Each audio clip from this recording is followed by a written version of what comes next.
Hello, everyone, and thank you so much for joining me today at the Travel Coach Virtual Summit.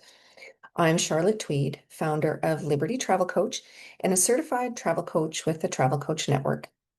I help aspiring expats, people who feel that pull for something more, use long-term travel as a pathway to freedom and relocation. Now, you'll notice I use the word freedom a lot. That's because freedom is one of my core values, and it's at the heart of what travel gave me and what I believe I can give to you too. My own journey started in a very simple way. I was living in Canada, and then I took a vacation to Tennessee in April. April was still winter where I lived in Alberta. We took my parents to Graceland as my mom loved Elvis. It was a wonderful trip. It was so nice to be outside and enjoying the weather without having to bundle up. On our last day, my husband and I were standing on our deck. It was morning, and we could hear a lawnmower nearby. The smell of that fresh cut grass and the warmth of the sun on my face made me realize I no longer wanted to live in winter. Life could be different. I knew what was waiting for me back home, and I didn't want to go. Snow, snow, and more snow. The winter is just life. Myth was broken. There had to be another way, another path. Just because I was born in Canada didn't mean I had to stay there and live through winter every year. It's a big world out there, and it was time to consider leaving Canada on a more regular basis. My paradigm shifted. That decision to visit another place in winter, that one act of courage, opened a whole new path for me. Since then, I've spent time exploring Egypt and Jordan.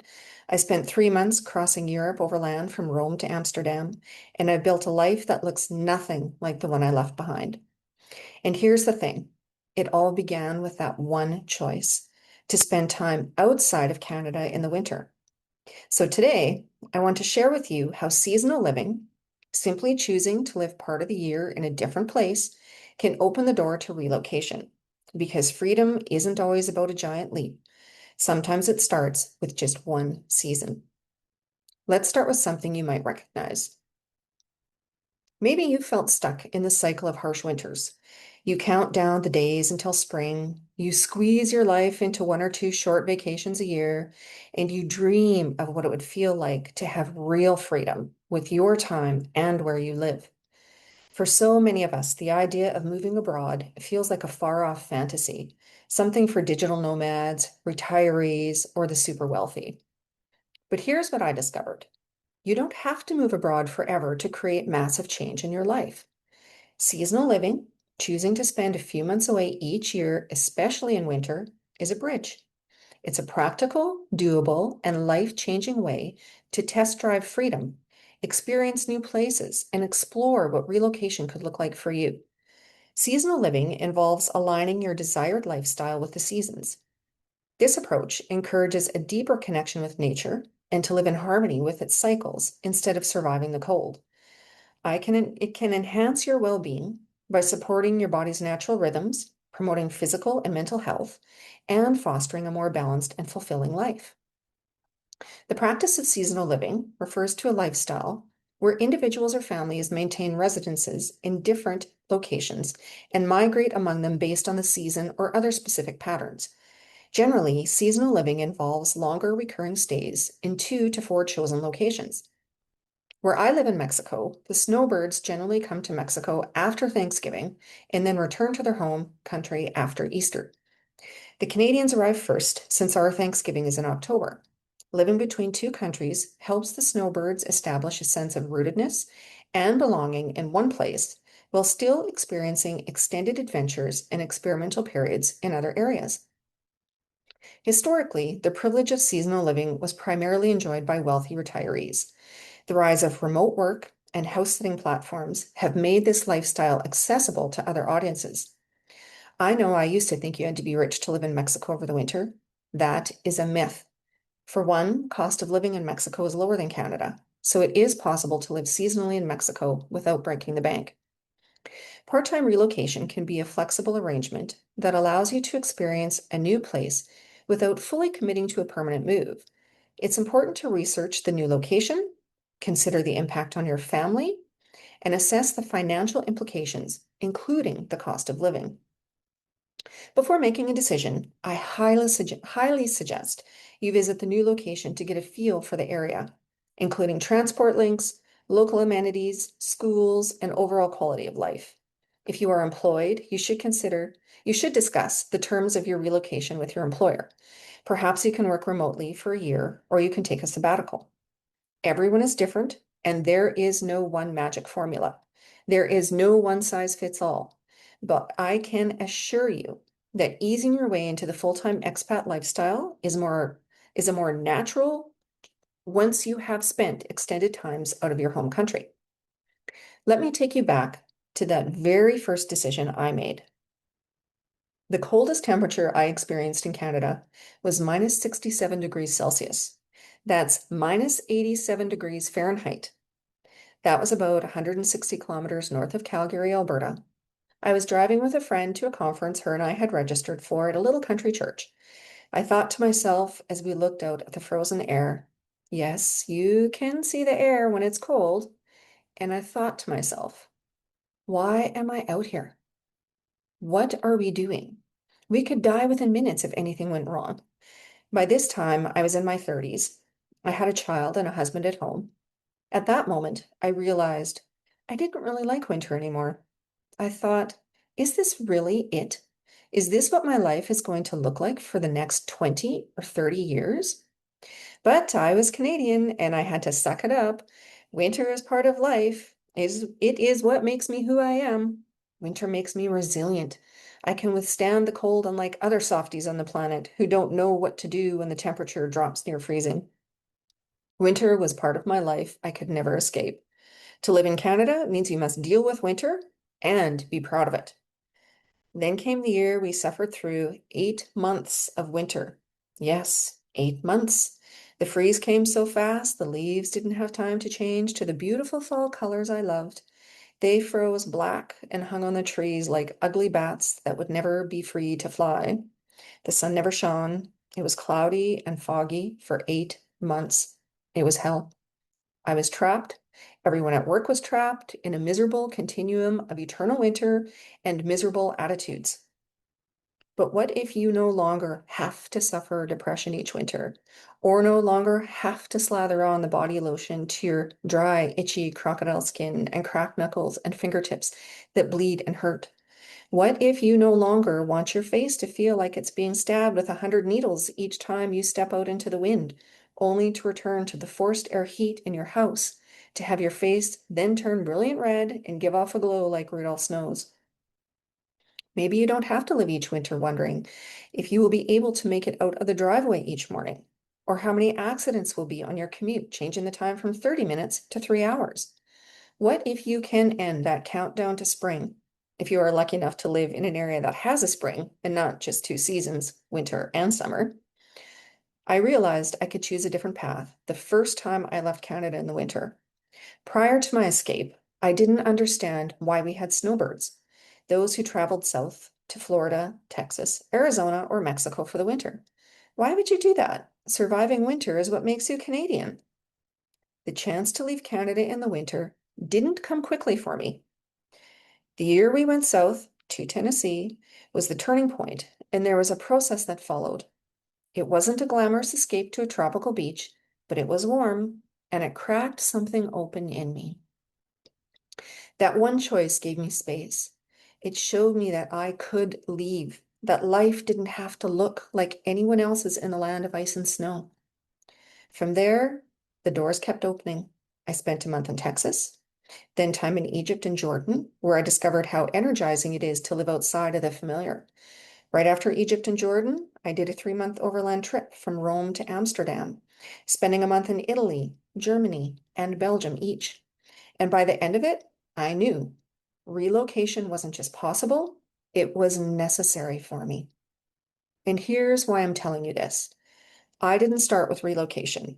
I didn't sell everything and jump on a plane. I started with one season, and that made all the difference.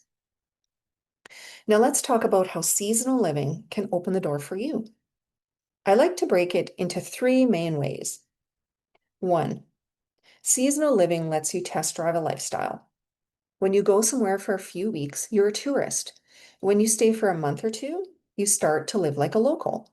You figure out what groceries cost, where the locals eat, what transportation feels like, and what a day-to-day routine could look like. This is invaluable if you're considering relocation because you're not just imagining life abroad, you're trying it on for size. Guided walking tours are a great way to learn about the history, architecture, and culture of a new city while exploring its neighborhoods and landmarks to help you establish first impressions of a possible relocation destination.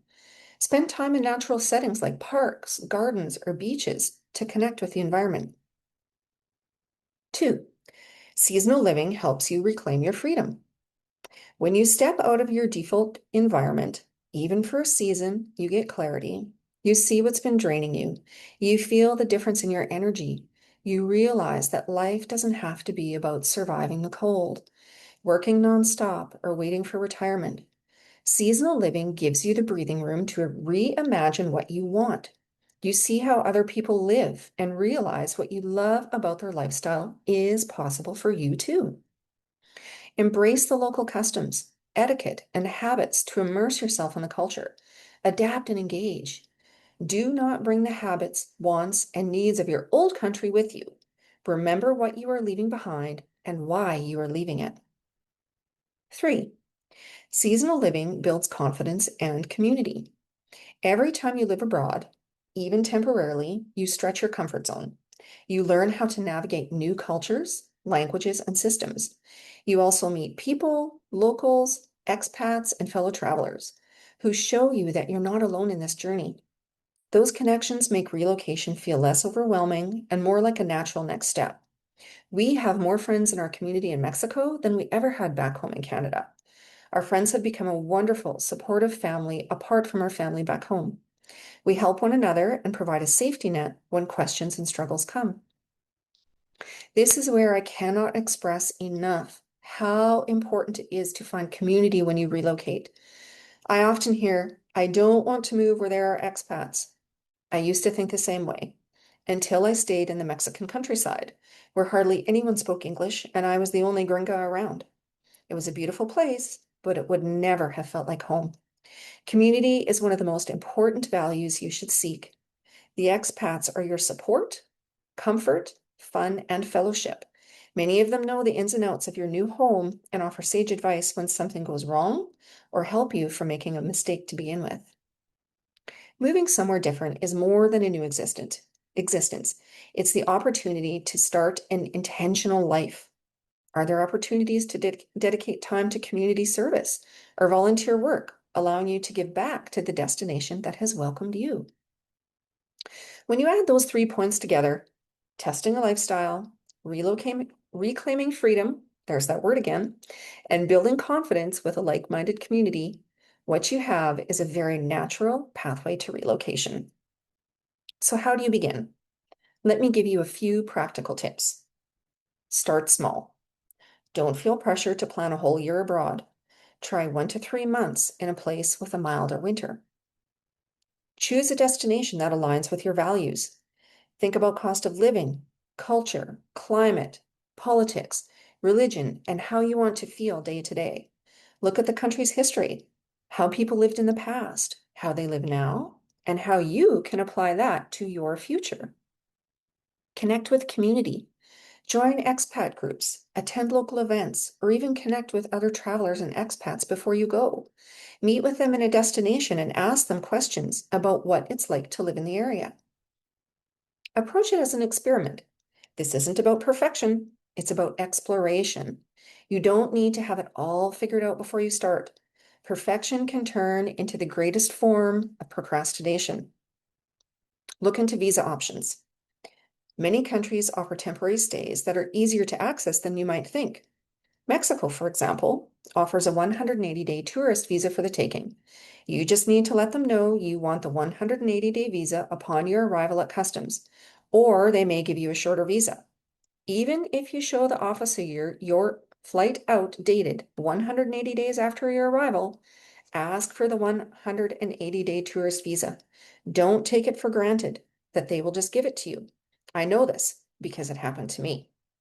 When my husband and I arrived in Mexico in December 2021, the immigration officer asked us if we had flights back booked out of the country.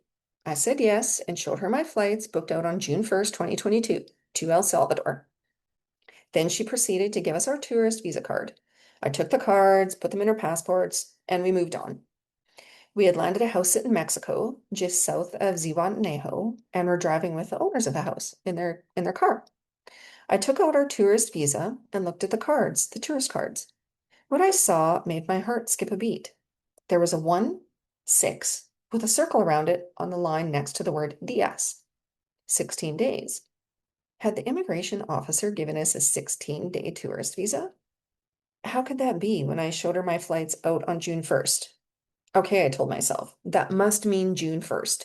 1-6. June 1. I thought nothing more of it and put the paper back in my passport. A few months later, we found ourselves in Ajijic, Mexico on a real estate tour with a local realtor. We drove by the immigration office, to which she pointed and said, "That is where you go to apply for your temporal or permanente." What do you mean? We have to go back to Canada to apply for a residency in Mexico. That's what the rules in Mexico say. You have to apply from your home country, I said to her. No, she said, because of the pandemia, the Mexican government has put a program in place where people who are still in the country on expired tourist visas can apply for their temporals here without going home. This was something I definitely had to look into further. Back at the realtor's office, she contacted a lawyer they used to get the details on how to qualify for the program. At that time, there were 3 requirements. Your tourist visa had to be expired to begin the process.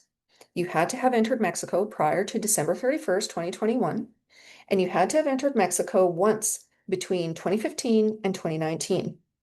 We had entered before December 31st and once before 2015 or between 2015 and 2019. The lawyer then requested we send a copy of our passports and tourist visas for him to see if we would qualify under the RNE program. Within a couple of days, he got back to us and said, "I have an appointment for you at immigration this week. Why did you only have a 16-day tourist visa?" We had no clue. Well, in our case, it all worked out because we qualified for the special regularization procedure and obtained our temporary residency in Mexico. But that may not work out the same for you. So please make sure you have the 180-day tourist visa. I want to leave you with this. Freedom doesn't have to be a faraway dream. You don't have to wait for retirement or have a perfectly laid out plan. Seasonal living is the bridge. It's the step between where you are now and where you want to be. And the beautiful thing is, it only takes one season to start. That's how my relocation path started. Leaving Canada in the winter, spending a month in another country, long-term travel for nearly 5 months overseas, including 3 months in Europe, then leaving Canada in 2021, exploring other countries such as Belize and Nicaragua, before relocating to Mexico, where I've been living for 3.5 years now. That was my path to relocation. If you are craving more freedom, purpose, and a place to truly belong, I'd love to connect. You can find me in the Travel Coach Network database or look up my website at libertytravelcoach.com. Download your free guide from the main menu at the top right-hand side of the website. There's a tab there that says Free Guide. Click on it. I also offer one-on-one coaching and relocation retreats where we dive deeper into making these steps real. But whether you ever work with me or not, I want you to know this. Freedom is closer and more doable than you think. It all begins with a choice to step out of winter and into the life you really want. Don't just visit, live it. Thank you so much for joining me today.